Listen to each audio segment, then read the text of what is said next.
Ήθελα να είχα δύναμη να πω για σε τραγούδι υπόμοιο να μην ακούστηκε ποτέ μέσα στη γη και να πυθώσω ολόδροσο στα στήθια σου λουλούδι που να βοδιάζει αιώνια χωρίς να μαραθεί. Να ζήσεις Βαγγέλη και χρόνια πολλά, μεγάλος να γίνεις με άσπρα μαλλιά, παντού να σκορπίζεις στις γνώσεις το φως και όλοι να λένε ένα σοφός. Ευχαριστώ, σβήνω τα αυτά τώρα, Ναι, άντε πάρει φορά. Έλα. Άντε, αυτό τι, αντιστεί. Ναι, πρέπει να έρθω πιο κοντά. Μπράβο κύριε Βαγγέλη. Καλά, εγώ σκοπεύω να ζήσω Περάσαμε την κατοχή, τον πόλεμο. Εγώ σκοπεύω να ζήσω 150 χρόνια τουλάχιστον, για να ζήσω και κάποια καλά. Αυτή της ξενιτιάς, και όταν είπαμε που κάπου θα σχίσουμε να έχουμε κάτι καλύτερο, μας ήρθαν αυτά. Ωραία είναι, Φωτεινή. Ωραία. Λαμποκοπούρ χρυσά σπαθιά, πέφτουν τουφέ κι ανάρια κι ο Άρης κάνει πόλεμο, μπαντάρτες παλικάρια. Είναι το τελευταίο της Πού κάθομαι? Εδώ το φωτογραφείο. Πολύ ωραία είσαστε εδώ. Δεν είμαστε. Σε σχέση με τα προηγούμενα. Έχεις αστάντα τη ζωή μου σημαδέψει. Δεν θα περάσει ο φασισμός.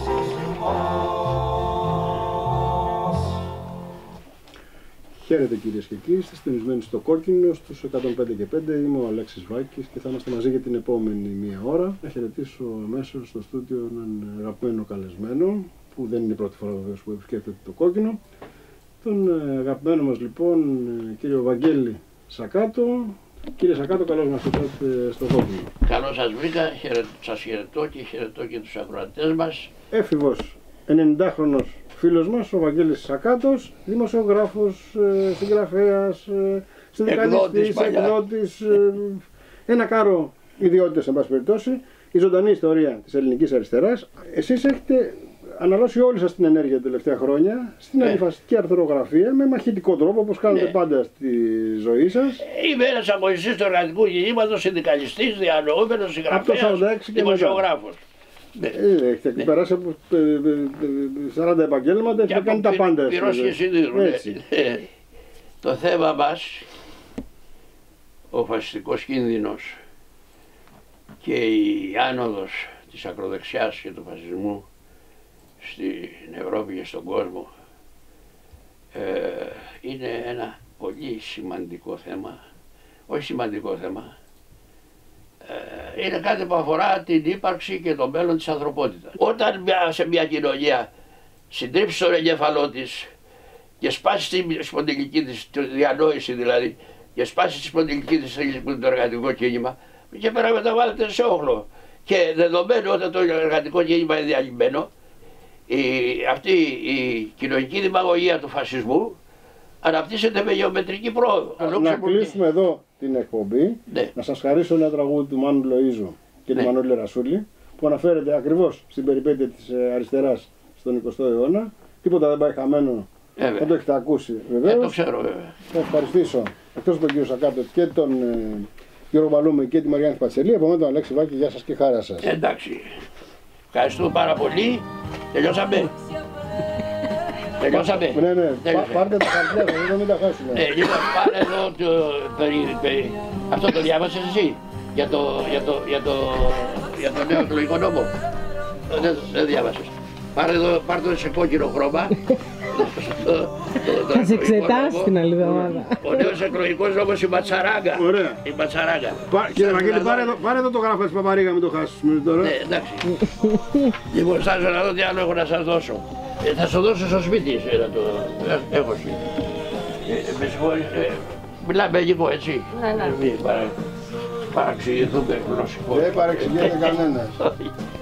Έχουμε κάνει πολλές εκπομπές μαζί. Πάντα πολιτικό-ιστορικού περιεχομένου, είναι βαθύς γνώστης της ελληνικής λογοτεχνίας και μάλιστα της επτανησιακής παράδοσης. Έχουμε κάνει μια, θέλω να πιστεύω, καλή εκπομπή για τον συμπατριώτη του Κεφαλονίτη, τον Ανδρέα τον Λασκαράτο, τον ποιητή.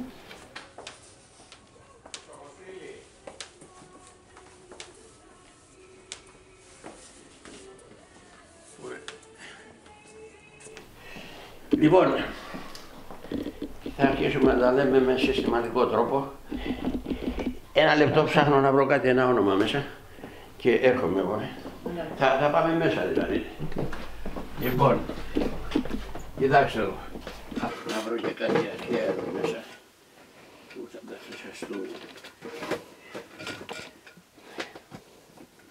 Εδώ είναι το πρώτο μου άρθρο, δημοσιευμένο στα Ελεύθερα Συνδικάτα, ένα από τα πρώτα μου άρθρα, μάλλον το πρώτο, το 1952. Μια ματιά στα σκλαβοπάζαρα. Μια έρευνα στα αεριουργία, στα υφαντουργία της Ιεράς Οδού. Αυτό. Εδώ είναι ρεπορτάζ έξω από τις φυλακές Σαβέροφ, την πρωτοχρονιά του 52. Λοιπόν, εδώ είναι οι μανάδες των μελοθανάτων της δίκης του Μπελογιάννη, διαμαρτυρία μπροστά στο Υπουργείο για να μην γίνουν εκτελέσεις. Και ο νεολαίος ο Σακάτος είναι.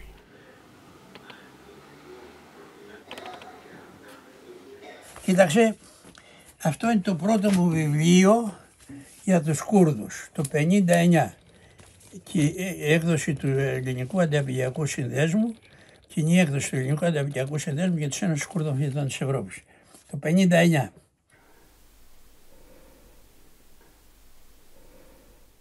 Στάρματα, στάρματα, προς τον αγώνα, για τη χιλιά κρύβει τη λευτεριά.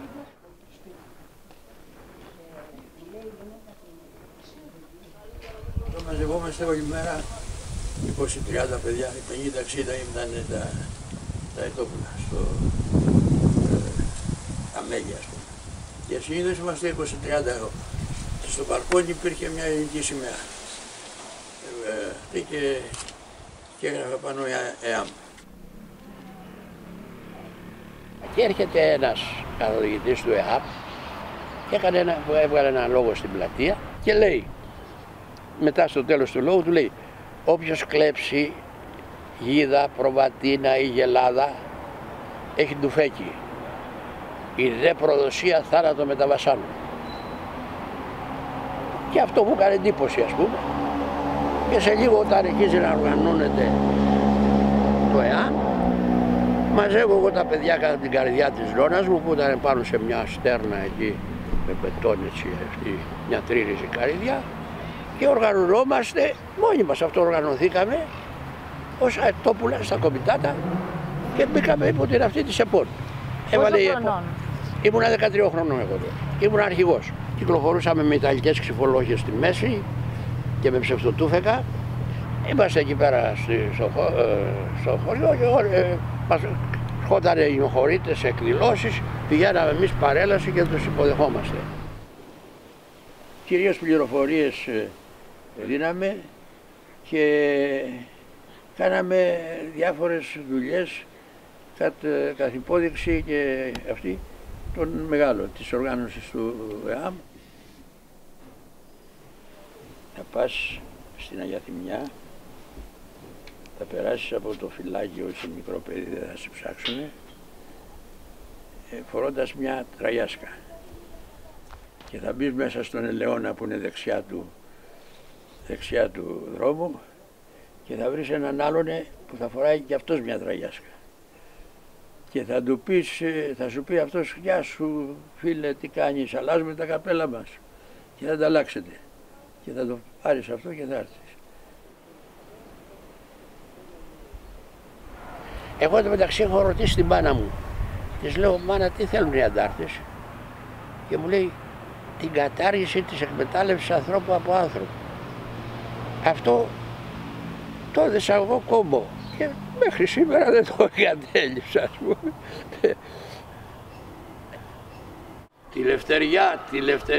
Τη λευτεριά στα ύψη, τη λευτεριά στο θάνατο, τη λευτεριά στον άδη. Κι απ' εκεί τ' άλλα είναι καλά, απάνω ή κάτω του κόσμος.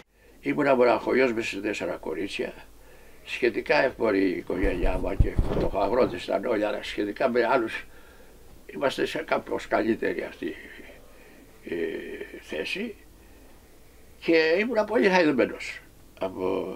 Πολύ χαϊδεμένος. Όλη μέρα με κυνήγαγε η μάνα μου, Βαγγελάκι μου, έλα να φας, να πιεις το γαλατάκι σου, Βαγγελάκι μου, έλα να φας το αυγό σου, Βαγγελάκι μου, έλα να φας το ψητό σου.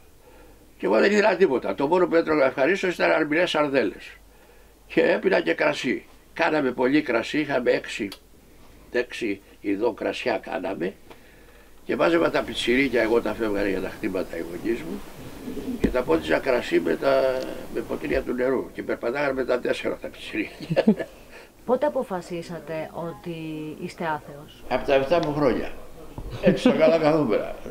Οι γριές μας είχαν, τα παιδιά μας είχαν ρημάξει ψυχικά με τις αφηγήσεις τους περί δαιμόνων. Έλεγε η νόνα μου και έρχεται ένας κατακαημένος σκυλάτσος, ήταν ο διάολος, μεταμορφωμένος σε σκύλωνα, ξέρω εγώ. Ναι, λοιπόν, μας είχαν τρελάνει με τη δαιμονολογία οι γριές, αλλά στην κατοχή καθόμαστε οι τσοπαναρέοι αυτοί μέσα στο νεκροταφείο πάνω στα μνήματα. Και έτσι απελευθερωθήκαμε πλήρως από το φόβο των βρικολάκων. Αλλά από 7 χρονών εγώ δεν ξαναπάτησα ούτε σε εκκλησία του πουθενά. Τα χαρτιά του μπάρμπα μου ήρθαν στην Αμερική ήταν όλα τα ποίηματα για όλα τα πρόσωπα της Ελληνικής Επανάστασης και όλα τα ελληνικά δημοτικά τραγούδια. Τη συλλογή του πολίτη και πολλά χειρόγραφα καλλιγραφημένα με καλλιγραφία καλλιτέχνη. Εκείνη τη χρονιά εγώ είχα μια πνευμονία και σύντομα πήγα σχολείο 2 μήνες, 1 μήνα. Εκείνον τον χρόνο έμεινα όλο στο κρεβάτι και ο πατέρας μου διάβασε τίποτα βιβλία εκεί και άρχισα εγώ και διάβασα όλα τα χαρτιά του μπάρμπα μου του Αμερικάνου, που σπουδάζουν ως φιλολογία, όλα τα ποίηματα και όλα τα τραγούδια και είναι όλα μέσα στο κεφάλι μου μέχρι τώρα. Μέχρι διαλόγους του Κιουταχή με τον Καραϊσκάκη στην Καθαρέβουσα. Χρόνια λογοτεχνικός συνεργάτης Deutsche Welle στη Γερμανία, ό,τι χρειαζόμουν να τσιτάρω και να μου διαβάσει 6 χρονών παιδί. Λοιπόν, το ποίημα αυτό αφορά ένα ιστορικό γεγονός του 1620, δεν είμαι τόσο σίγουρος, το 1600 είναι, αλλά δεν θυμάμαι την πιο μικρή χρονολογία. Και είναι ένα τραγικό γεγονός και δείχνει τη θέση της γυναίκας εκείνη την εποχή και μάλιστα το αφιερώνω το έργο μου αυτό στις γυναίκες και στην καταπίεση που έχουν υποστεί από την Πατριαρχία, από καταγωγή της Πατριαρχίας. Ναι, και αρχίζει το ποίημα του Μαρτινέγκου, το οποίο εγώ έχω κάνει διάλογο, το έχω διασκευάσει σε θέατρο. Αρχίζει με τα εξής. Την εποχή που η αρχοντιά τον τόπο τυραννούσε και έκλαιγε η μαύρη Ζάκυνθος που στο ζυγόνε ζούσε, τότε ήταν άρχοντες σκληροί και τύρανοι μεγάλοι που έκαναν τη φτωχολογιά να σκύβει το κεφάλι. Δελίγματα της Βενετιάς ερχόταν εδώ πέρα να ζουνε με τον ίδρωτα της φτώχειας κάθε μέρα. Καλή μας όρεξη. Καλώς ήρθατε και ας ελπίσουμε να επιβιώσουμε και να περάσουμε από αυτή τη λέλαπα η οποία είναι πρωτοφανής στην ιστορία της ανθρωπότητας σε τέτοια κλίμακα. Δεν ξέρω αν υπήρξε δεύτερη. Πού θα πάνε τα κορίτσια? Αφού τραβάει τώρα. Ξέρω εγώ, εκεί θα φάνε. Εκεί φάτε καλύτερα, γιατί εκεί πάνε διάφορα πράγματα. Να σου πω, βάλουν λίγη σαλάτα ένα από αυτά. Ανά, είναι ωραίο το φαγητό, αλλά θέλει αλάτι. Εδώ σαλάτι, ωραία Βαγγέλη. Αφού δεν είναι αρκετό το αλάτι. Δεν μπορώ να βάλω Θα κάνω το φαγητό. Είναι φεμινιστικό τώρα να με αφήσεις να βάλω σαν τι θέλω.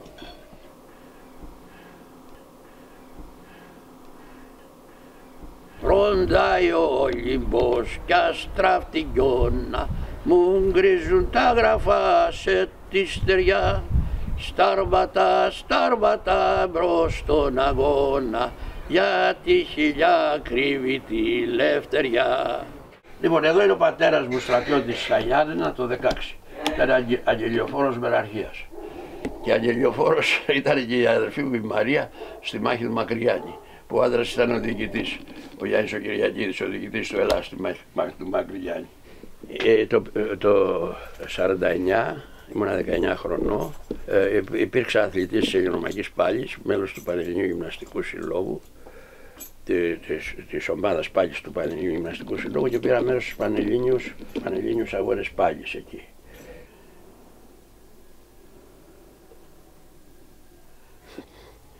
Δούλευα στο εργοστάσιο αμπαξομπάτων αυτοκινήτων, ο Αβραάμ, και το βράδυ πήρα στο νυχτερινό γυμνάσιο.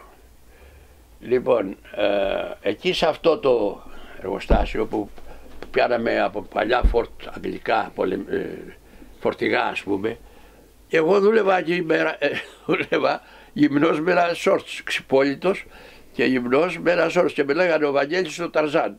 Είμαστε πολλοί Βαγγέλιδες, καμιά 70 είχε το εργοστάσιο εργάτες, είμαστε 5-6 Βαγγέλης. Ποιον τα Βαγγέλη θες, το Βαγγέλη τον Ταρζάν.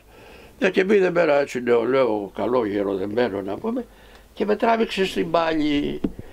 Την πρώτη χρονιά πήγα, έχω πάρει δεύτερο πρωτάθλημα. Μετά κάθε χρόνο ερχόταν και μου κόλλαγε. Βαγγέλη, έλα στους προκριματικούς να πας μέρος στους Πανελληνίους Αγώνες. Εγώ μεταξύ έμπλεξα με το κίνημα και με τη δημοσιογραφία, και όλη μέρα μέσα τυπογραφία εκεί, τσιγάρα και καφέδες κλπ. Και δεν γυμναζόμουν. Και του λέω έτσι, να γύμναστος, τι να πάρω μέρος.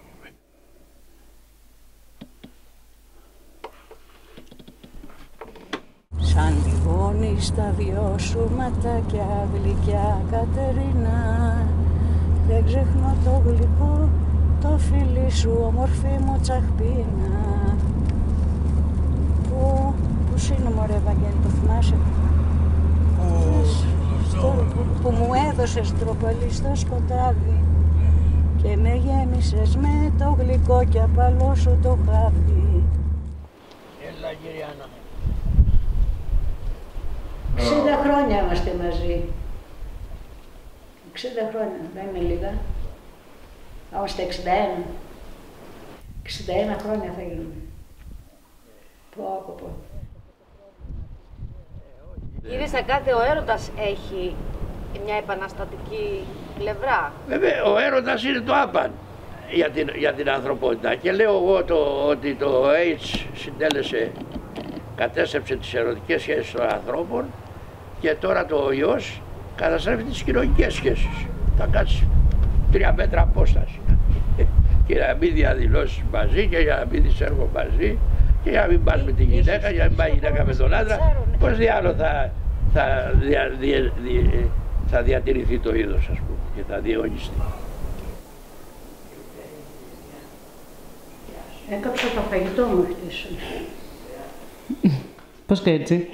Γιατί το βάλα αυτό και κατέβηκα κάτι να κάνω κάτω και ξεχάστηκα και φωνάζει εδώ το φαγητό. Εγώ ήμουνα μέσα και μου μύρισε, ήμουνα στο γραφείο μέσα και μου μύρισε. Αλλά είχε καεί από το κάτω μες, είναι όμως πολύ οντόστιμο. Εγώ έχω ένα κομματάκι και ήταν εξηγημένο. Δεν πρέπει να κατορθώσω γιατί δώσε το εμένα, δεν το αναγγίξω. Και απ' τις ίδιες πύλες μέσα πριν το φανταστείς, ο Σουλτάνος Καβαλάρης μπήκε ο χαλαστής. Ο Κωστής Παναμάς. Εσύ με τα λεφτά έτσι αλλιώς έχεις τέτοια σχέση. Ανοίγεις το παράθυρο, τα ρίχνεις απ' έξω και τελειώνεις. Έτσι είναι βολικό αυτό. Ναι. Δεν κάνει κουμάντο καλό? Όχι. Κάνω καμιά φορά. Όχι. Να σκεφτείς τώρα εδώ, φέραμε αυτό το παιδί που σου λέω, ένας Αλβανός εδώ που και έκανε, ξέρω εγώ τι, κάτι ψηλοδουλειές. Και του λέει ο Βαγγέλης, Του δίνει ένα 20άρικο. Και 20άρικο. Όχι, 50άρικο του δώσεις. Έχεις να δώσεις ρέστα. Ναι, του λέει αυτός. Πόσα θέλεις, 40, δηλαδή κρατάει 10 για τον εαυτό του. Ναι, δώσε 35, λέει ο Βαγγέλης. Ο ίδιος του πήρε δεκάρικο. Καλά μου τώρα. Όχι, αυτό είναι χαρακτηριστικό. Ο ίδιος του ζητάει ένα δεκάρικο, το φάνηκε αρκετό το 10, εσύ του λες 15. Καλά του λέω. Και τώρα είναι που λέει, πολλά είναι. Ευχαριστώ πολύ, ευχαριστώ πολύ. Αυτός πάντως πιάνει τα χέρια του. Καλά, δεν λέω ότι δεν πιάνει τα χέρια του και ότι δεν είναι εντάξει, δεν το λέω αυτό. Εντάξει, εγώ του έδωσα και παραπάνω τα άλλο σιγά τώρα. Τι είναι, εκμεταλλεύομαι εγώ τους εργάτες. Τι είναι αυτά. Τι είμαι εγώ, ποιος είμαι. Το σπίτι το δικό μας ήταν πάντοτε ανοιχτό. Έτσι το θυμάμαι από παιδί καταρχήν. Εξόριστοι που είχαν βγει, φυλακισμένοι, ξέρω εγώ. Ήταν πάντοτε κάποιος στο σπίτι μαζί μας.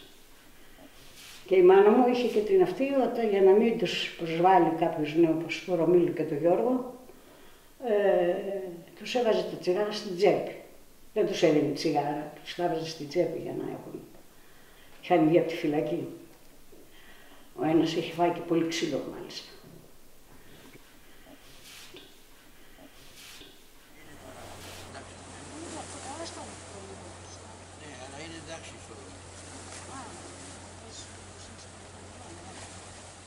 Γνωριστήκαμε βέβαια γιατί και ο πατέρας μου ήταν τροτσικιστής, από εκεί ήταν η γνωριμία μας. Στους νέους πρωτοπόρους. Ναι. Είχατε μεγάλες εκδρομές. Στη νεολαία που γινόντουσαν εκδρομές και πήγαινα τότε. Είχαμε φτιάξει μια νεολαία τροτσικιστική και μαζεύαμε εμείς πιο πολιτικό κόσμο από την ΕΔΑ. Ναι, ναι. Αυτό που σας ένωνε ήταν περισσότερο το αγωνιστικό κομμάτι. Ναι, όλα. Όχι, ναι, και αυτό βέβαια, αλλά όχι τόσο μόνο αυτό, ας πούμε, ήταν αυτό που μας έφυγε. Εγώ είχα κάνει ένα γάμο πριν το Βαγγέλη. Ζωντοχύρα δεν παντρεύτηκα, 18 χρονών ζωντοχύρα. Ο οποίος κράτησε μόνο 6 μήνες και χώρισε. Ήτανε συνδικαλιστής οικοδόμος και ξέρω εγώ τι, αλλά εντάξει, εγώ συμπεριφορά που δεν δέχτηκα και σε 6 μήνες τελείωσε το θέμα. Γνωρίστηκα με τον Βαγγέλη μετά αυτά και δεν έλεγα τίποτα στο σπίτι, αλλά είχαν πονηρευτεί και ο μπαμπάς και η μαμά. Δεν βρίσκανε δουλειά από ό,τι ξέρεις κι εσύ, οι αριστεροί, από μακρόνισο ή από εξορίες, φυλακές κτλ. Δεν βρίσκανε δουλειά και όλοι φτώνανε στην οικοδομή. Εκεί όμως κυριαρχούσαν στην ελληνική. Ο πατέρας μου λοιπόν προσπαθούσε να τον πάρει. Ο πατέρας μου δεν έβρισκε καθόλου δουλειά, δεν είχε. Γιατί τον κυνηγούσε εκτός την αντίδραση εδώ την ελληνική και τα αυτά, είχε και τους σταλινικούς που τον κυνηγούσαν. Λοιπόν, δεν τον παίρνανε σε μεροκάμα. Ναι, αλλά μου επιτρέπεις να πω για τον πατέρα σου. Εντάξει, μόλις τελειώσει γιατί τον αδικείς πολύ. Εσείς τον ερωτευτήκατε με τη μία, τον Βαγγέλη? Ναι, με τη μία, βέβαια. Μου ήρθε στο δωματιάκι που είχα στην Καλυθέα. Στην ταράτσα πάνω. Ήμουν σε ένα δωμάτιο, σε μια ταράτσα πάνω. Και ήθελα έτσι να το γνωρίσω καλύτερα αυτά, αλλά αρχίζαν μάνα μου. Εκεί είναι μια φωτογραφία. Η οποία ήταν. Τότε που παντρευτήκαμε. Τα πιανε τα πράγματα του. Ο Βαγγέλης σε πολλά πράγματα είναι αγαθός με την έννοια, δεν έχει πονηριές. Μου άρεσε παραδείγματος χάρη αυτή του. Καταρχήν είχε. Έλεγε τα ποίηματά του. Ήτανε τρυφερός, έτσι, καλός. Και η αγωνιστικότητα που είχε και το τρέξιμο που έκανε, πράγμα που έκανα και εγώ μαζί του μετά όλα τα χρόνια. Δεν σας έχει χορέψει δηλαδή? Έχουμε χορέψει κάνα βαλσάκι όταν ήμασταν στα νιάτα μας. Κανένα ταγκό. Μετά έμεινα στάσιμη με το Βαγγέλη. Πολλά πράγματα δεν έμεινα με το Βαγγέλη. Δεν ήταν του γλεντιού άνθρωπος. Έμαθα άλλα όμως. Δεν έμαθα αυτά, αλλά έμαθα άλλα πολλά. Εγώ μεγάλωσα σε ένα σπίτι που όλοι οι τροτσκιστές και αυτοί που εκτελεστήκαν από την όπλα και λοιπά πέρασαν από το σπίτι του. Και από τους Γερμανούς. Από όποιους. Είχαν περάσει από εδώ. Ήταν στέκει, ήταν στέλεχος παλιό από το αρχείο, από το 20. Ο πατέρας μου όταν πέρασε ο Τρότσκι με το καράβι πηγαίνοντας στη Γαλλία την ισθμό της Κορίνθου, ήταν φρουρά οι τροτσκιστές και ήταν και ο πατέρας μου μέσα για να μην κάνουν επίθεση στα ελληνική να το σκοτώσουν.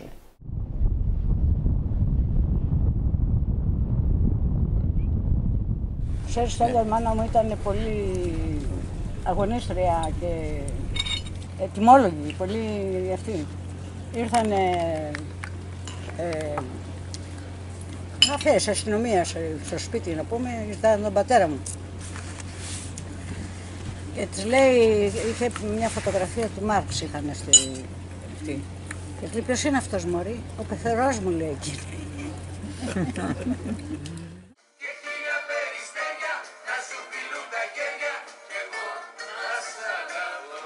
Να μην φουμάρεις πολύ. Πόσο? 2 μέρες. Ένα πακέτο, τσιγάρα. Ναι. Τι να σου πω τώρα. Εντάξει, ό,τι θέλεις, ό,τι νομίζεις. Δεν υπάρχει θέμα. Δεν είμαι εγώ σπορά της τύχης, πλαστουργός της μιας ζωής. Εγώ με τέκνο της ανάγκης και όριμο τέκνο της οργής. Συνελήφθη ο Ευάγγελος Ακάτος, το γράφεις? Ναι. Συνελήφθη ο Ευάγγελος Ακάτος ετών 42. Ούτως κατηγορείται ότι ανέπτυξε έντονον κομμουνιστικό δράση, συνεργαστής με άλλους ομοειδεάτας του παράνομου μηχανισμού του ΚΚΕ. Συλλαμβάνομαι για παράβαση του 509, λίγο πριν στρατευτώ, για παράβαση του 509 ως αρχηγός και οδηγός του ομίλου της ΕΠΟΝ, όμιλος Μελογιάννη, που υποτίθεται ήταν ένας όμιλος που είχε συσταθεί προς τιμή του εκτελεστέντος Μελογιάννη.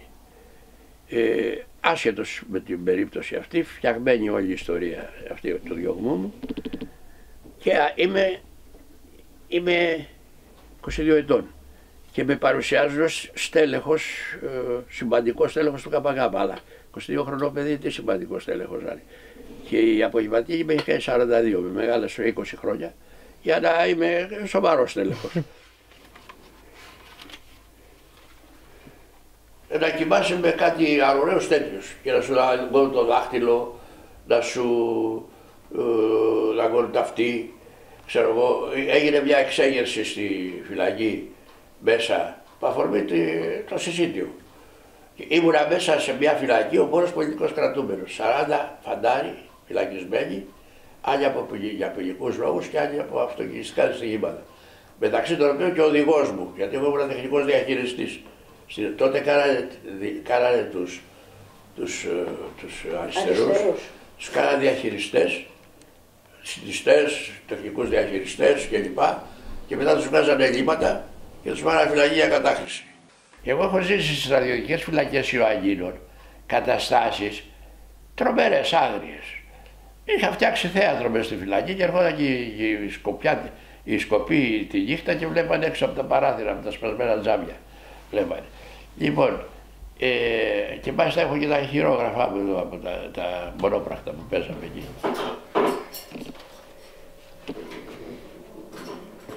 Σε ένα παπόρο μέσα, σε ένα παπόρο μέσα, σε ένα παπόρο μέσα μας εμπαρχάρανε. Γαλέτες παξιμάδια, γαλέτες παξιμάδια, γαλέτες παξιμάδια μας ετρατάρανε. Στην Κέρκυρα μας πάνε, στην Κέρκυρα μας πάνε, στην Κέρκυρα μας πάνε να μας κρεμάσουνε. Μα εμείς θα τραγουδάμε, μα εμείς θα τραγουδάμε, εμείς θα τραγουδάμε μέχρι να φτάσουμε. Κολυμπάω και κολυμπάω χιλιόμετρα. Αλλά τώρα επειδή είχα πρόσφατα βγει από το νοσοκομείο με πνευμονικές, λόγω πνευμονικών αιτιών. Όντως είναι πρόκληση σήμερα η θάλασσα, είναι μπορεί να κάνω, να κάνω με το σόβρακο. Να κάνω με το σόβρακο πάλι. Όχι και κάνουμε το σόβρακο. Άμα με προκαλεί. Δεν έχεις και... η πρόκληση.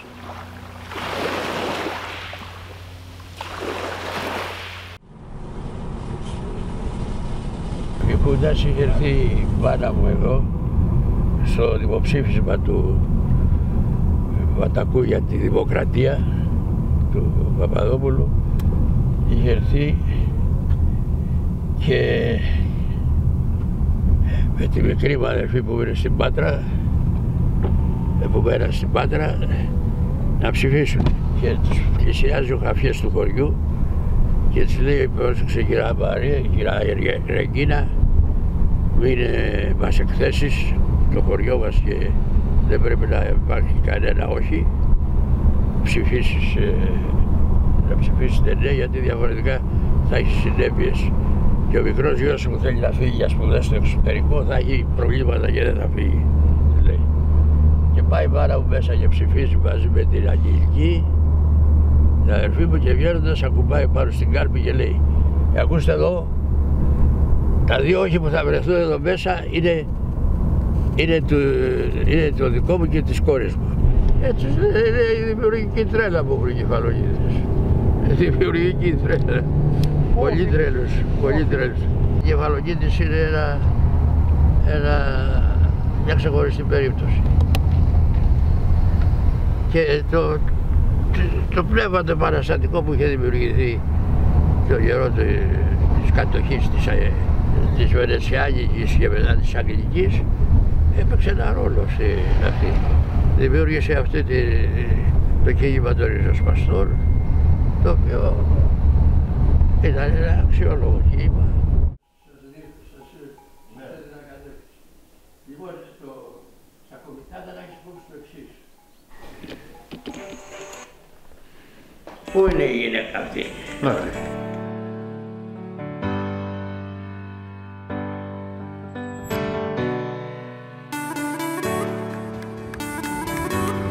Τα βλέμματα της διεθνούς κοινής γνώμης έστρεψε πάνω της η κεφαλονίτισσα Αναστασία Γερολυμάτου. Είναι αθλήτρια ιστιοσανίδας, μέτρα 81 χρόνια ζωής και με τη σανίδα της κατάφερε να κάνει την απόσταση Κεφαλονιά-Κιλίνη σε μόλις 6 ώρες, μπαίνοντας στο βιβλίο των ρεκόρ Guinness. Τέλος καλά, όλα καλά, ναι. Τέτοιο δεν έκανα ποτέ εγώ. Κακώς. Ήρθε από την Κιλίνη εδώ, Όχι, από την Κιλίνη. Θέλω να πάω να τη γνωρίσω. Είναι κι αυτή σαν και εμένα, διψάει για ζωή. Απίθανη είναι. Νομίζω ότι με εντάξει. Ναι, είσαι κούμπλος. Προσωπικάτως, με κρίνετε. Μόνο εδώ, Βαγγέλη, εδώ έχεις... Δεν πειράζει αν είναι μαύρη κάλτσα από κάτω. Πάει δεν χρειάζομαι κάλτσα σας. Κοίτα, είναι ταιριαστό και το τέτοιο, αυτό το έχει πάρει η Ναταλία, το έχει στείλει από Γερμανία, το έχει φέρει. Για τις πολλές τσέπες, δημοσιογραφικό. Πολεμικός ανταποκριτής.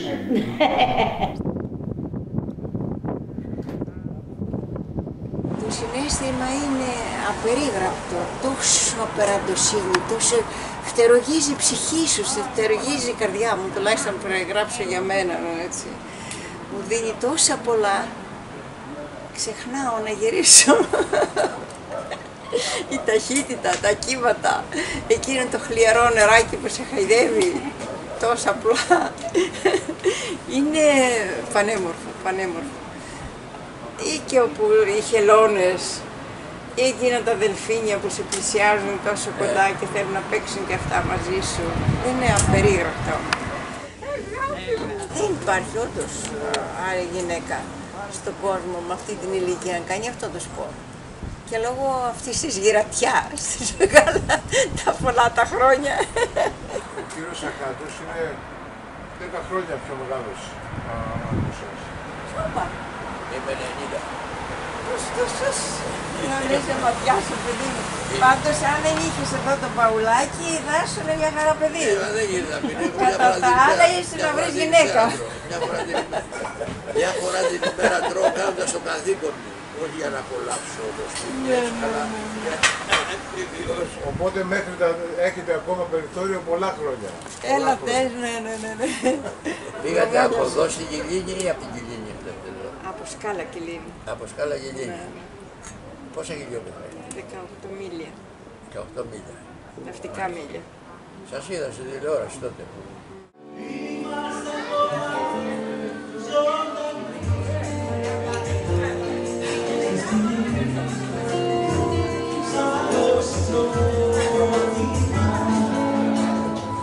Καλό βράδυ.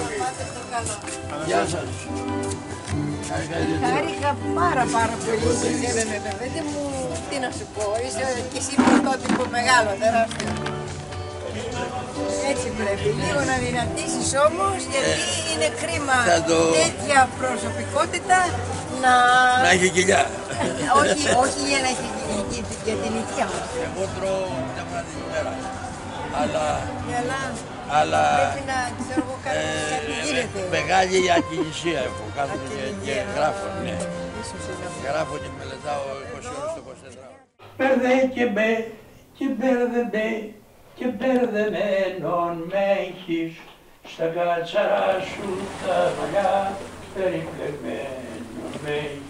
Ο μπαμπάς σας χάρηκε που ερωτευτήκατε έναν τροσκιστή αγωνιστή. Με κατηγορούσε ότι είμαι γυναικάς. Με κατηγορούσε στην Άννα ότι είμαι γυναικάς και να μην με πάρει.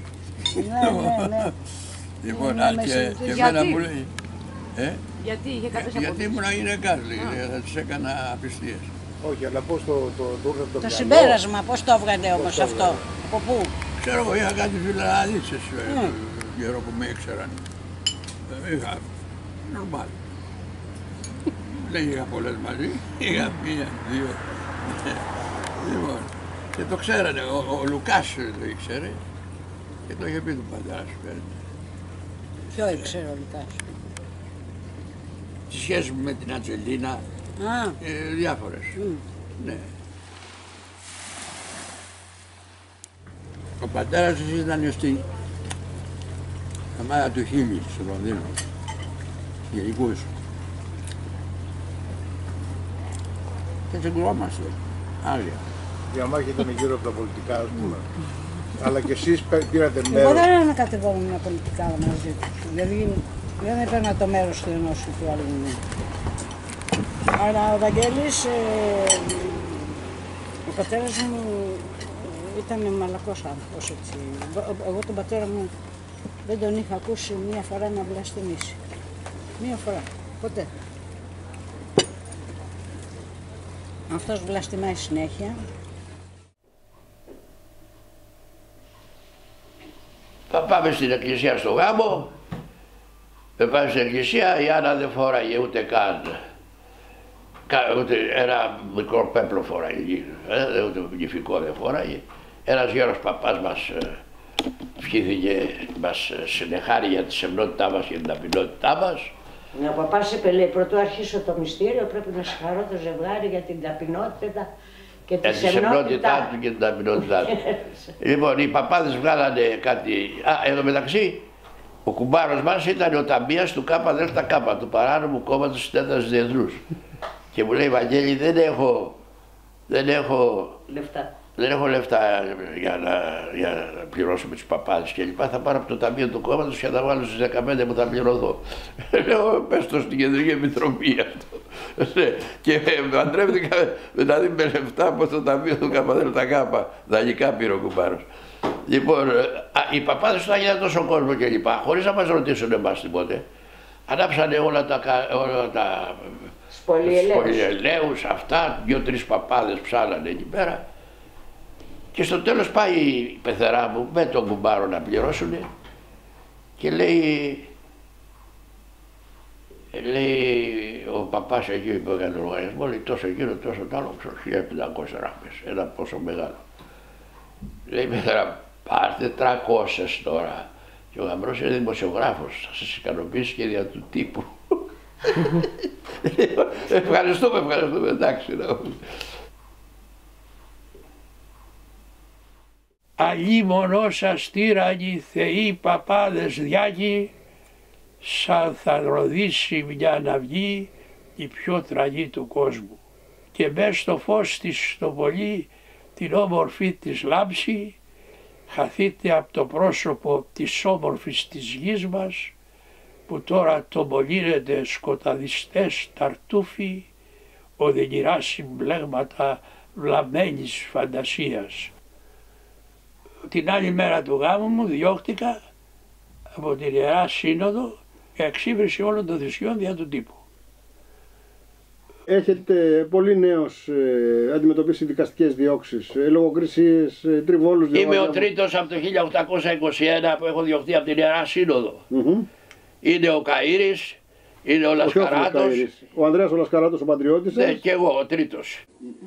Λοιπόν, παίρνω ένα τηλέφωνο, ξέρω εγώ, ναι, και το συνεργάτη μου εκεί στην πρωτοχρονιά, τον δικηγόρο της εταιρείας, ας πούμε, το Λουκέρι, και του λέω, ρε Γεράσιμε, δυο padρός είμαι, άρθω κάτω σήμερα ένα τηλέφωνο. Μου λέει, μην εμφανιστείς από εδώ γιατί έχει πλακώσει όλη η ασφάλεια και σε περιμένει. Μου λέει, έχει πιάσει τα υπόγεια, τα υπέργεια, τα σασέρα, όλα τα πατώματα κλπ. Του λέω, γιατί ρε Γεράσιμε, λέει, δεν ξέρω, πάρα αργότερα ίσως μάθω. Πήγα μέσα στο σπίτι, λέω έτσι και έτσι. Λοιπόν, παίρνω το μεσημέρι, μετά το μεσημέρι μου λέει, σου κατασχέσαν τον Λουnaτσάσκι, μου την οφεωνήσαν τα βιβλιοπωλεία. Λοιπόν, περιμένω να νυχτώσει, να σκοτεινιάσει, γιατί κατάλαβα ότι είμαι, αφού μου κατασχέσαν τον Λουnaτσάσκι, είμαι υποδίωξα, με πέρασα αυτόφορο. Αυτόφορο εξύβρισε η θρησκεία, 2 χρόνια φυλακή. Θα σε πιάσω ένα προετοίμαστο και είναι ο νόμος 5.000. Τι δεν είναι την παραγγελία του Αγγελέα. Και κάθομαι εγώ και γράφω εκεί πέρα μια είδηση. Αλλά δεν υπήρχαν τότε φωτοτυπίες ούτε τίποτα. Υπήρχαν 13 καθημερινές εφημερίδες και κάθομαι και την γράφω με το χέρι 13 φορές. Και γυρίζω και την μοιράζω σε όλες τις εφημερίδες. Την άλλη μέρα. Μεσαιωνική ενέργεια της Ιεράς Συνόδου. Κατεσχέθη το βιβλίο του μεγάλου σοφού Ανατόλου Λουnaτσάσκι. Διώκεται ο εκδότης του. Όλος ο τύπος εκεί και του συγκροτήματος και οι δημοκρατικές, ας πούμε. Η Ακρόπολη έγραψε εναντίον με ένα σχόλιο. Οι άλλες ήταν όλος ο άλλος τύπος υπέρ. Γίνεται αυτό. Κάθομαι εγώ τώρα, κάνω λούφα για να περάσει το αυτόφορο. Οι χαφιέδες πήγανε εκεί που έμεινα στην Καλυθέα, Λασκαρίδου 1. Τους είπε ο σπιτογικοκύρης ότι παντρεύτηκε και έφυγε από εδώ. Ποιο παντρεύτηκε, μάθανε την κόρη του Κλεάθη. Κλεάθης γνωστή ταυτότητα στην ασφάλεια, που διαρκεί διωγμό. Έρχονται εδώ. Και έρχονται στην Κέρα Μαρία, 2 με Ριγέ Κωστό. Μαρίκα τη λέγανε. Στην Κέρα Μαρίκα, είπα Κέρα Μαρία, συγγνώμη. Πρώτη φορά έκανα τέτοιο σφάλμα στη ζωή. Λοιπόν, έρχονται λοιπόν 2 τύποι χαφιέδες εκεί με τα καβουράκια και με τα κάτι ντρίλινα κουστούμια Ριγέ. Και έρχονται και λένε, κύριε Μαρίκα, πού είναι ο Βαγγέλης? Λέει, τι είσαστε εσείς, λέει, φίλοι του. Δεν μοιάζετε για φίλοι του. Λέει, πού είναι, λέει, ξέρεις. Μπορεί ρε παλιό χαφιέδες, λέει, να ξέρει η πεθερά που είναι ο γαμπρός.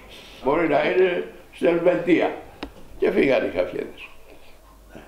Εγώ περίμενα, ήμουν όλη μέρα εκεί πέρα βέβαια και εγκυμονούσα τότε. Ήμουνα στον 5ο μήνα κάπου, όχι λίγο πριν από τον 5ο. Και μετά το Μάη απέβαλα. Γιατί πιστεύω ότι ήταν αυτή η όλη μέρα, όταν τελείωσε το όλο θέμα, εγώ ήμουνα τελειωμένη. Είχα φτάσει να μην μπορώ να, δεν σκεφτόμουν πια τίποτα, δηλαδή δεν ξέρω και πιστεύω ότι ήταν γιατί δεν το έχω πει του Βαγγέλη μέχρι τώρα η αλήθεια. Όχι, τώρα το ακούς. Ναι, τώρα το ακούς. Είναι πολλά που δεν ξέρεις.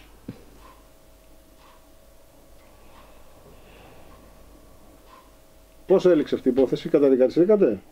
Καθόθηκα πανηγυρικά, θεωρήθηκε επιστημονικό το βιβλίο, αλλά με κατέστρεψαν οικονομικά ως εκδότη και βρέθηκα εργάτη στη Γερμανία μετά. Zwei, drei links, Genosse, warum du auch eine Arbeiter bist. Σύντροφε, 2-3 αριστερά, 2-3 αριστερά, στο ενιαίο μέτωπο, σύντροφε, γιατί και εσύ ένας εργάτης είσαι. Το τραγουδάγαμε στη διαδηλώση στη Γερμανία. Μετά τις 29 Απρίλη που αθώνομαι, μετά αρχές του Μάη λοιπόν, δεν έχω που την κεφαλική και διαβάζω στις εφημερίδες ότι ήταν εργάτης στη Γερμανία. Και λέω, για στάσου ρε, εγώ είμαι και εφαρμοστής. Δεν μου δίνανε διαβατήριο ασφάλεια. Γιατί πώς πας στη Γερμανία, ως τι πας, λέω ως εφαρμοστής. Εφαρμοστής εδώ, εσύ είσαι εκδότης, δημοσιογράφος, τι εφαρμοστής. Λέω, είμαι και εφαρμοστής. Ανήκω στην κατηγορία των ανθρώπων που πιάνουν πότε την μέρα, πότε το σφυρί, ανάλογα με τις συνθήκες. Ακούστε εδώ κύριε Σακάτο. Έχουμε, και αυτά τα έχω στο βιβλίο αυτό μέσα, το διάλογο λεπτομερώς. Ακούστε εδώ κύριε Σακάτο, έχουμε τη δυνατότητα να κρίνουμε τα χωριστές στο εξωτερικό, αλλά εκεί που θα πάτε μην γεννήστε και οργανώνετε τους εργάτες, γιατί θα σας στείλουν πίσω δεμένο και θα σας κοντίνουμε. Του λέω, εγώ δεν έδωσα υπόσχεση ποτέ για τίποτα και σε κανέναν, πράττω πάντοτε κατά συνείδηση κι αν με στείλουν πίσω δεμένο όπως λέτε και πέσω στα χέρια σας και είναι του χεριού σας, κοντίντε με. Αφήστε τις θεωρίες κύριε Σακάτο και κοιτάξτε τη δουλειά σας. Οι θεωρίες νομίζω, απαντάω εγώ, θεωρίες νομίζω ότι αφορούν το μυαλό και τη συνείδηση του καθενός και δεν εμπίπτουν νομίζω στις αρμοδιότητες της αστυνομίας. Παραλαμβάνει τώρα στον Αιγικό. Πρόσεξε καλά, παραλαμβάνω εκεί που θα πας, μην γεννήσεις και οργανώσεις εργάτες, θα σε στείλουν πίσω να σου κόψουμε τα πόδια. Όταν φύγαμε από εδώ, αυτή του ταξιδιού, φύγαμε με το καράβι Κολοκοτρώνη μέχρι την Ιταλία, το οποίο ήταν γεμάτο βέβαια, μας δώσανε ένα καρπούζι για τη διαδρομή και κάτι κονσέρβες, αν θυμάμαι καλά, ναι. Τέλος πάντων, τη βγάλαμε εκεί στο κατάστρωμα, φτάσαμε εκεί στο καράβι μέσα βέβαια, μπορούσαμε να κινηθούμε, να περπατήσεις λίγο στο κατάστρωμα, αυτός μέχρι να φτάσει στην Ιταλία. Φτάσαμε στο Μπάρι, μας βάλανε στο τρένο μέσα, όπως βλέπεις... Όπως μεταφορά στον πόλεμο. Όπως βλέπεις μεταφέρανε τους κρατούμενους στον πόλεμο. Τους κρατούμενους ακριβώς μέσα στην αυτή. Εγώ έκανα το ταξίδι από το Μπάρι μέχρι Μόναχο όρθια. Δεν έπεφτες κάτω στο διάδρομο, γιατί στήριζε ο πλαϊνός, ο μπροστινός, ο πίσω και τα λοιπά. Μόνο γι' αυτό το λόγο δεν έπεφτες κάτω. Και όλο το ταξίδι... Κανείς δεν ήξερε λέξη γερμανικά. Ναι, κανένας βέβαια. Ήταν ένας Γερμανός συνοδός μας, ο οποίος ήξερε κάτι λέξεις ιταλικές και ήξερα και εγώ κάτι λέξεις ιταλικές και εγώ έκανα το διερμηνέα σε όλους μέσω 5 λέξεων γερμανικό που ήξερα. Και φτάνουμε στο Μόναχο και μας κατεβάζουν σε κάτι υπόγεια. Κάτω από το σταθμό σε κάτι καταφύγια. Διάβαζα τότε και το βιβλίο Γυμνό ανάμεσα στους λύκους. Τότε το διάβασα αργότερα. Τότε το άρχισα, ναι. Ήταν ένας τύπος που μπορεί να ήταν και στην κατοχή εκεί πέρα, μπορεί να ήταν και το σύλλογος, αν και δεν ήταν μεγάλο στην ηλικία. Ήταν ένα καθήκη αλήτικο που και πάει να μιλήσει στον κόσμο εκεί και λέει να μιλήσει σε εμάς. Να μας πει τι συνόηση έκανε με τους Γερμανούς και πού θα πάμε και πού θα μας πάνε, να πούμε, στις περιοχές που ήταν τα συμβολέα μας. Και λέει, ακούστε η ίδια, απευθυνόμενοι σε 2.000 ανθρώπους που ήταν μέσα εκεί. Ναι, λοιπόν, ήταν τρομερή κατάσταση. Όταν φτάσαμε στο Μόναχο που μας είπανε που θα πάει ο καθένας και τα λοιπά, εμείς οι 3 γυναίκες από κολονία χωρίσαμε μάλλον. Ναι. Εσύ πήγες για Βούπερταλ. Ναι. Και εμείς για Οπλάδεν. Εσείς πήγατε με τοπικό τρενάκι από εκεί. Και εμείς για Οπλάδεν. Φτάσαμε στο Οπλάδεν και εκεί μας περίμενε ένας Γερμανός να μας παραλάβει, ο οποίος ήταν υπάλληλος στο αλλοδαπών και όταν άκουσε ότι έρχονται 3 Ελληνίδες και αυτά, παρακάλεσε εκεί με το διευθυντή και αυτά να έρθει να μας παραλάβει αυτός, γιατί ήξερε αρχαία ελληνικά. Και ήρθε ο Γερμανός και εμείς δεν πήραμε χαμπάρι τι μας έλεγε. Μόλις πήγα εκεί, η πρώτη μου δουλειά ήταν το 61, τον Αύγουστο, τέλη Αυγούστου, αρχές Σεπτεμβρίου του 61 πήγαμε. Του 60. Στο 61 ιδρύω την κοινότητα κολονίας, ελληνική κοινότητα εργαζομένων κολονίας και περιοχής. Κάτω είναι απεργία στις μικρές βιομηχανίες μετάλλου της κολονίας για αύξηση μισθών. Ζητάγαμε 8%. Μετά κάναμε τη μεγάλη απεργία πανγερμανική που επιβάλαμε το 35ωρο. Αυτή είναι η εφημερίδα που βγάζετε στη Γερμανία. Στη Γερμανία. Λοιπόν, αυτή η εφημερίδα έχει αφήσει εποχή. Γιατί εγώ είχα ειδικό νομικό να του δίνει στους εργάτες συμβουλές για τα ζητήματά τους στα εργατικά. Ειδικό συνεργάτη για τα φοιτητικά. Εγώ δεν είχα θέμα ακόρ, δεν με ενδιέφερε. Αλλά δουλεύοντας, παρά το ότι έκανα πλάκα εκεί με τους συναδέλφους και ξέρω εγώ, δούλευα γρήγορα. Και έρχεται ένας με χρονομετρή και πάει και λέει στους Γερμανούς, εσείς κάνετε τόση ώρα να κολλήσετε ένα στρόβιλο και ο Έλληνας τον κολλάει στη μισή ώρα από εσάς. Τους λέει, χωρίς να έχω. Και έρχεται ο επικεφαλής των ηλεκτροσυγκολητών, ο Γερμανός συνδικαλιστής και μου λέει, συνάδελφε, μου λέει, ξέρεις, μην τελειώσεις γρήγορα, μου λέει τη δουλειά, γιατί μας έκανε παρατήρηση αυτός, ότι εμείς κάνουμε να πούμε, σε σχέση με σένα, κάνουμε διπλό χρόνο. Λοιπόν, λέω, με συγχωρείτε, δεν ήξερα ότι υπάρχει νόρμα τέτοια και ότι υπήρχε χρονομέτρηση της ώρας, ας πούμε, και από εκεί και πέρα άρχισα να πετάω φασίνες στο διπλανό, ξέρω εγώ, για να περάσει η ώρα να μην τελειώσω γρήγορα. Στο γυροκομείο δούλεψα μόνο 6 μήνες. Εκεί έμαθα και σε αυτούς τους 6 μήνες μπορώ να πω τα γερμανικά, με την έννοια ότι ήταν μια Γερμανίδα η οποία ό,τι έπιανε στο χέρι της μου το έδειχνε και μου έλεγε... Πώς λέγεται? Πώς λέγεται? Ρατσισμός ρατσισμό δεν νιώσαμε στην αρχή εμείς. Και μετά έκανα δική μου δουλειά. Ως μοδίστρα? Ναι, σαν μοδίστρα. Αυτά τα... εδώ που τα λένε το χρυσό ψαλίδι και κάτι τέτοια.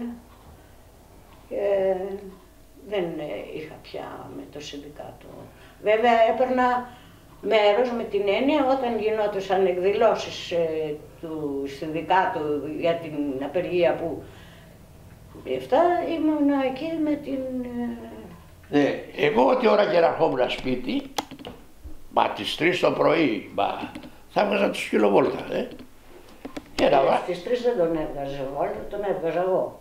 Εδώ βλέπω, έχετε κορνιζάρει ένα δημοσίευμα που λέει έφυγε για πάντα στα 15 του ο Γεροφέλιξ, ο σκύλος σύντροφος του συγγραφέα Βαγγέλη Σακάτου. Καλά, λοιπόν, ο Φέλιξ, οι Γερμανοί σύντροφοι, όλοι οι Γερμανοί, ας πούμε, συνδικαλιστές, οι συνάδελφοι συνδικαλιστές και οι σύντροφοι της άκρας αριστεράς και των σωματείων των θυμάτων του ναζισμού, τον λέγανε το Φέλιξ Τρόιερς Τεχούν Arbeiter Bewegung, που θα πει ο πιο πιστός σκύλος του εργατικού κινήματος. Ο Φέλιξ είχε στο λουρί του απάνω κονκάρνες που έλεγε «Ich will leben», θέλω να ζήσω. Αντιπυρηνική.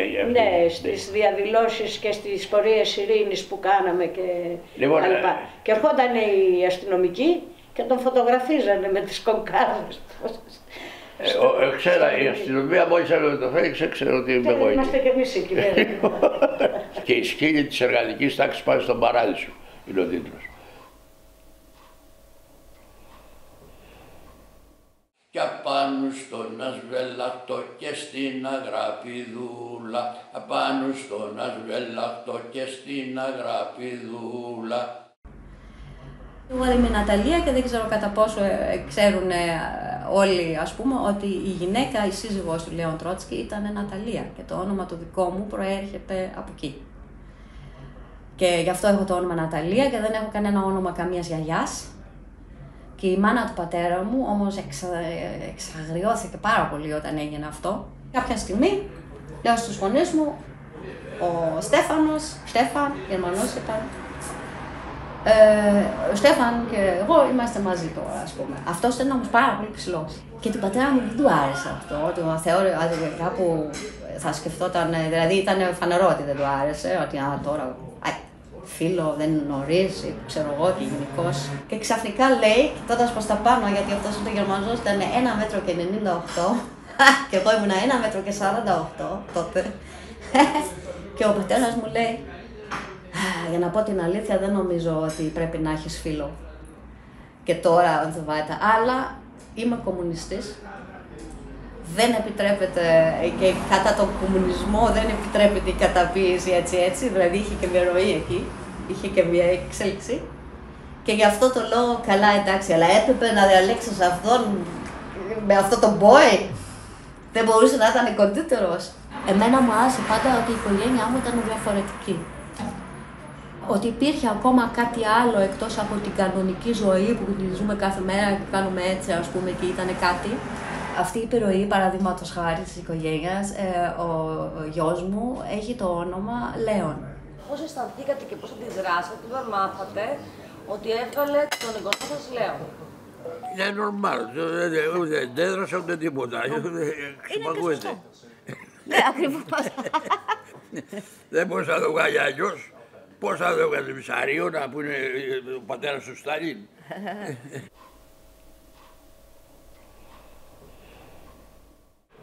Στάρματα, στάρματα, προς τον αγώνα, για τη χιλιάκριβη τη λευτεριά. Είχε τον πολύγραφο τότε μέσα στο υπνοδωμάτιο και κάναμε προκηρύξεις και τέτοια με τον πολύγραφο και τα βάζε στο κρεβάτι των γονέων. Ήταν έτσι, γιατί ήταν, ξέρεις, όχι μόνο ένα, αλλά ήταν 5-6 σελίδες, ας πούμε, για θέματα. Και ήταν βαλμένες έτσι απάνω στο κρεβάτι των γονιών μου και εμείς τα παιδιά, ένα παιδί, εγώ ήμουν πιο μικρή, ο Φρανκ είναι 1 χρόνο, 2 Γερμανάκια που μεγαλώσαμε μαζί εκεί στο σπίτι. 1 χρόνο πιο μεγάλος από μένα, ο άλλος 3 και ένας έκανε στον πολύγραφο, ο άλλος, το δεύτερο παιδί πήγαινε και παίρνε τα τέτοια και το τρίτο έβαζε το τάκα, ας πούμε. Πανελλήνια Αντιδικτατορική Ένωση περιοχή Ρήνων Ούπερ Λεβερκούζεν. Κατεβήκαμε εμείς και πήγαμε στην κολονία και διαλύσαμε την πρώτη συνάθρηση των αυτών που θέλουν να γιορτάσουν την επέτειο της Χούντας, την πρώτη 21η Απριλίου τον πρώτο χρόνο δηλαδή, και μαζί με Γερμανούς αριστερούς τους διαλύσαμε την εκδήλωση, δεν έγινε στο θέατρο Σαλτόρι και λέγανε στη συνέχεια ότι θα πάμε στο Πλάτη να καθαρίσουμε το Σακάτο, μέχρι που ο δήμαρχος μου πρόσφερε άλλο σπίτι για να βγει μες στην εξοχή. Πήγε ο εισαγγελέας και ξαναείδε το φιλμ αυτό, ήταν αξιωματικοί της Χούντας εκεί μεταφιεσμένοι σε εργάτες και διευθύνανε την τρομοκρατία εναντίον των Ελλήνων εργατών και φοιτητών της Γερμανίας και της Ευρώπης και έκανε 7 απελάσεις με βάση τον νόμο κατασκοπία εις βάρος προσφύγων. Ήλες ανέμοι γύρω μας πνέουν, τέκνα του σκότους εμάς κυνηγούν. Στις στέρες μάχες βρισκόμαστε τώρα, κι άνωστες τύχες εμάς καρτερούν. Στις στέρες μάχες βρισκόμαστε τώρα, κι άνωστες τύχες εμάς καρτερούν.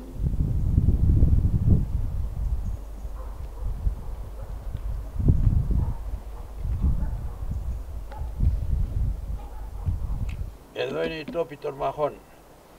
Αργοστόλη, ακροτήριο Μούντα, κορυφή Τηλέγραφου, Λαυγάτα, Δειλινάτα, Φαρακλάτα, Φάρσα. Εδώ σκοτώθηκαν 1.200 με 1.500 άντρες, έπεσαν στη μάχη. Ιταλοί.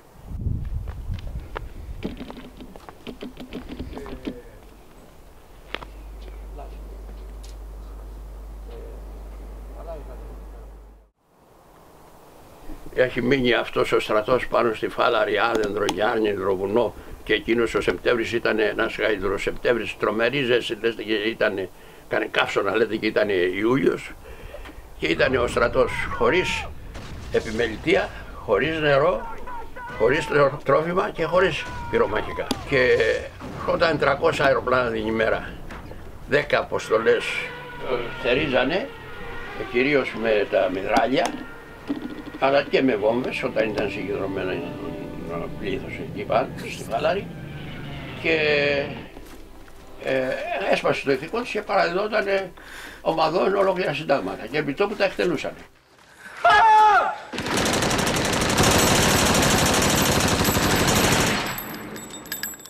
Εάν οι Ιταλοί δεν μας δίνανε όλο το φαρμακευτικό τους υλικό, όλο το νησί θα είχε πεθάνει από τύφο. Γιατί ήταν 10.013 άνθρωποι άθαυτοι πάνω στο νησί.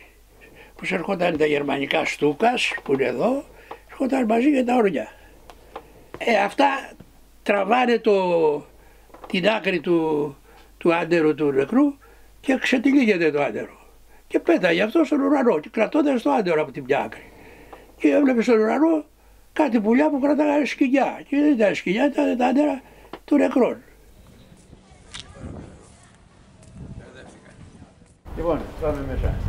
Και ελληνικά και ιταλικά. Ορισμένα. Στην Κεφαλονιά πεθάνανε περίπου όλη την μεραρχία Άκουη. Για τα νούμερα, ξέρετε, υπάρχει μία μικρή διαφορά. Οι ιστορικοί δεν έχουν ακόμα κατασταλάξει πόσα είναι τα νούμερα, αλλά οπωσδήποτε μιλάμε από 5.000 μέχρι 10.000. Όλη η μεραρχία Άκουη ήταν 12.000 άνθρωποι. Το Κορέλι, πήρα εγώ το βιβλίο γιατί το διαφημίζανε. Μετά έγινε το Κορέλι το βιβλίο. Στην Κεφαλονιά να γράψω. Και διαβάζω και δεν πίστευα στα μάτια μου και πήρα την αριστούρα. Διάβασε το βιβλίο του Κορέλι και δεν πίστευε στα μάτια. Το βιβλίο που είναι απλώς πλαστογραφία και απάτη και λογοτεχνικά άχρηστο τελείως, δηλαδή του κερατά να πούμε, πέρασε ότι είναι σπουδαίο βιβλίο και όλοι μιλάγαν για Κορέλι και αγοράζαν Κορέλι. Λοιπόν, εγώ τότε έγραφα κριτική βιβλίου και αρχίζω να διαβάζω. Ο Ελλάς ήταν μια συμμορία εγκληματιών πάνω στον Ένο που βίαζε έγκυες γυναίκες, σκότωνε τα έμβρια. Ο Ελλάς παρατηρούσε τους Γερμανούς και τους αντέγραφε. Ο Χίτλερ δεν μπορούσε να έχει καλύτερους μαχητές από κάτω.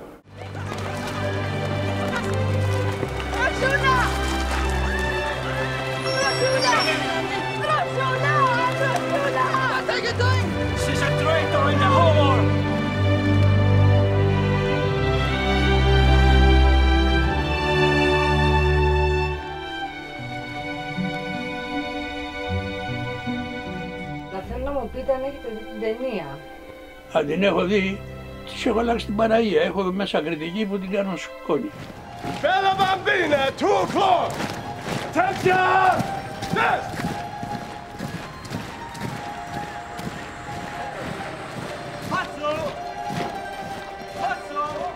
Λοιπόν, σινεμά. Το Μαντολίνο του Λοχαγού Κορέλι του Τζον Μπάιντεν. Το σχόλιο του Βαγγέλη Σακάτου. Έχω μαζέψει από όλο τον ελληνικό τύπο όλες τις κριτικές, δεν είναι ούτε μία λέξη θετική για το φιλμ. Ούτε μία λέξη. Και από εκεί λέω και στο τέλος τη δική μου άποψη. Ποια είναι με 2 λόγια δική σας άποψη? Ότι είναι απέταμα, είναι μία πλαστογραφία, είναι μία προσπάθεια να ευτελίσει τις ιστορικές προσωπικότητες του Μπαμπαλόγη και της Μαρίας της Σταματάτου. Και να του κάνει μια γκόμενα με τον Λοχαγό που μόνο το Μαντολίνο έπεσε και με Ζαμπανβού. O dolci mani, mansuete pure, o mani elette, ave l'opre piene.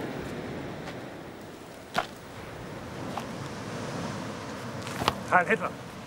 Heil Puccini.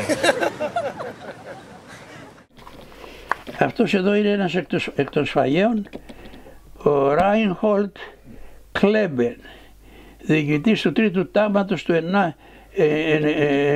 98ου Συντάγματος Ορεινών Κυνηγών Καταδρομέων, υπεύθυνος εκτός των άλλων και της ομαδικής εκτέλεσης 400 Ιταλών εχμαλώτων στην περιοχή της Θηνιάς, αντισυνταγματάρχης στον Ομοσπονδιακό Στρατό της Γερμανίας, ως ο αρχαιότερος του Μίτενβαλτ.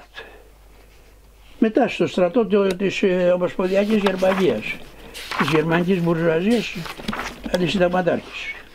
Ο κύριο Βαγγέλης είναι από τους λίγους Έλληνες συγγραφέας που ασχολείται με το θέμα αυτό και είναι πολύ δραστήριο. Έχει γράψει ένα πολύ ωραίο βιβλίο που μεταφράστηκε και στα Ιταλικά, που λέει με λεπτομέρειες σκηνές από τις ημέρες της σφαγής που δύσκολα βρίσκεστε στα έργα, στα ελληνικά. Και πληροφορήθηκε το κοινό Γερμανός ότι εδώ η σφαγή έγινε από τη Wehrmacht, που είναι το πιο πολύ σημαντικό. Δηλαδή δεν ήταν στην Κεφαλονιά ούτε SS, ούτε φανατικοί ναζιστές, ήταν το κανονικό στρατό γερμανικό που έκανε τη σφαγή.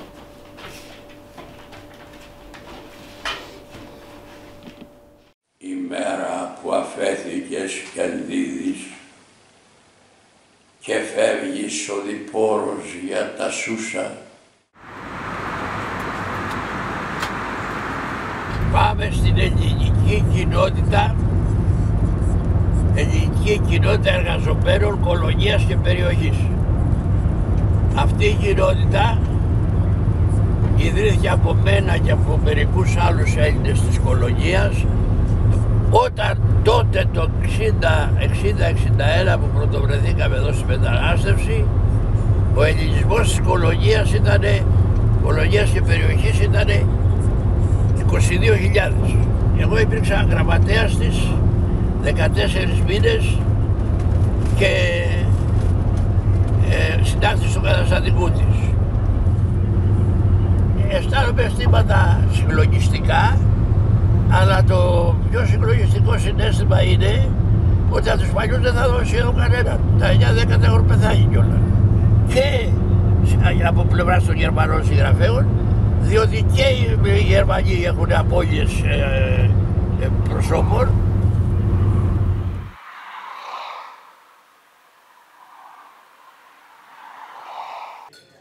Wir begrüßen hier einen sehr bedeutenden Mann, der es gewagt hat, in einer Zeit großer Unruhen in Griechenland sich gegen das Unrecht aufzulehnen. Und das hat er in Griechenland gemacht und er war ja auch politischer Flüchtling, musste in Deutschland leben und allein diese Leistung, sich gegen das Unrecht zu wehren, aufzustehen, gegen eine Übermacht sich zu wehren, das ist eine Lebensleistung neben den vielen anderen Aktivitäten, die uns gleich Herr Schönthaler erklären wird. Ich hoffe für uns und für die Menschheit bessere Tage, ein besseres Leben ohne Krieg, ohne Nationalismus, ohne Faschismus in eine Gesellschaft, die ganz wichtig für die Menschen aufbauen. Όσοι Έλληνες είναι εδώ, μπορεί να έρθει να τους δώσω από ένα βιβλίο του Κάλμου. Και δώσ' μου να γράψω και για τη Φερμπάντ. Ναι, θα σου γράψω. Έχεις κουράγιο ακόμα, έτσι. Έχω βέβαια. Άντε, μπράβο. Παρά το ότι έχασα την κάτω μου μασέλα. Καλά τώρα τη μασέλα. Γράψε ημερομηνία σήμερα πόσο είναι. Ναι. Και υπογραφή. Gehst du weg? Ich gehe jetzt. Ja, ein Minute, warte. Ja. Του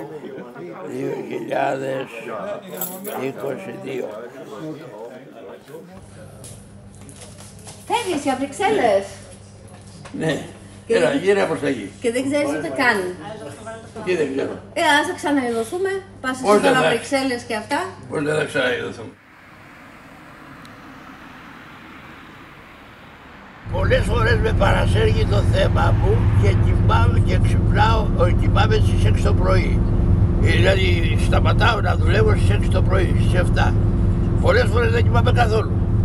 Μετά συνεχίζω να κάνω ό,τι κάνω και θα κοιμηθώ το βράδυ.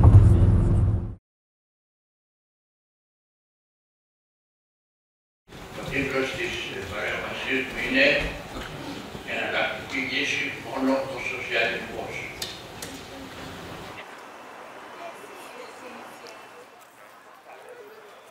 Josef, ciao. Alles gut. Es lebe die Weltrevolution. Ich sage immer das. Ζήτω η Παγκόσμια Επανάσταση του. Δεν είμαστε θύματα αυτού του κόσμου. Εμείς το δημιουργήσαμε, εμείς μπορούμε να το αλλάξουμε. Στη σημερινή παγκόσμια κρίση αυτού του συστήματος, που προσφέρει στην ανθρωπότητα μόνο πολέμους, προσφυγιά, ανεργία, πείνα, θάνατο, εξαθλίωση και λοιμούς, οι εργαζόμενοι μπορούν και πρέπει να αντιτάξουν τη δύναμή τους, όχι γενικά και αόριστα, αλλά τελείως συγκεκριμένα και οργανωμένα. Εργαζόμενοι όλου του κόσμου, γρηγορείτε. Σας ευχαριστώ πάρα πολύ.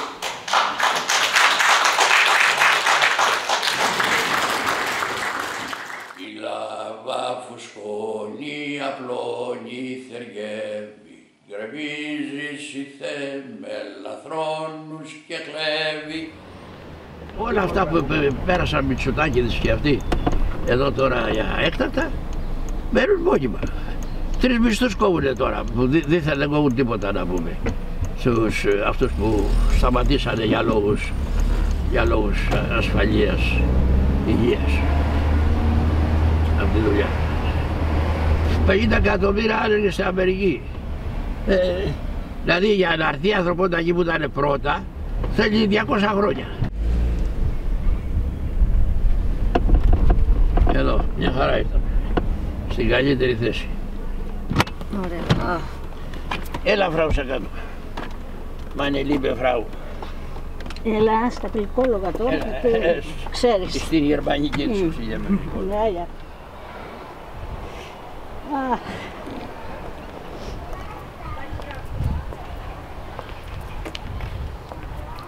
Ναι, εκεί είναι το κρεμισμένο.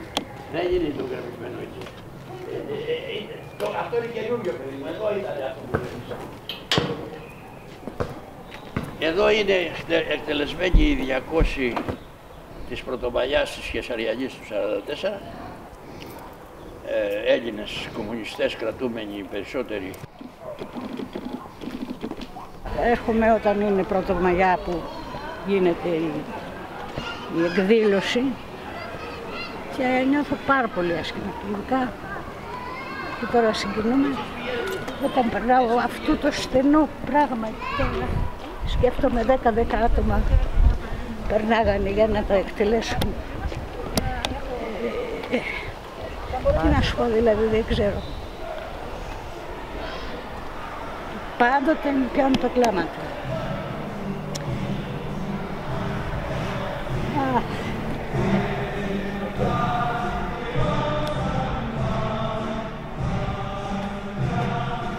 Εδώ ήταν στην Πέρατα Πολυβόλα και τους 200 Κεσαριανείς τους εκτελέσανε 20-20.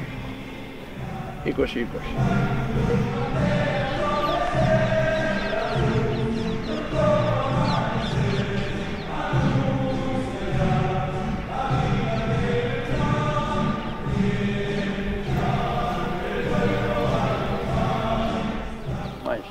Ήταν και μια άλλη γιαγιά παραπάνω από εκεί που μένω εγώ τώρα, η οποία είχε 2 αγόρια και ήταν και τα 2 φυλακή.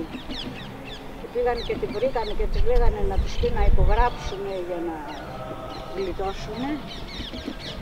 Και η γιαγιά είπε ότι αν το κάνουν αυτά δεν θέλουν να το ξανά, αν υπογράψουν.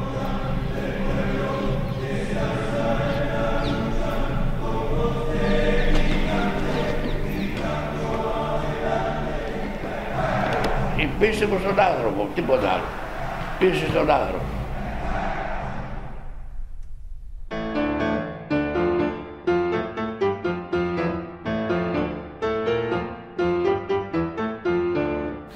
συνεχίσουμε την κουβέντα μας με τον Βαγγέλη Σακάτο.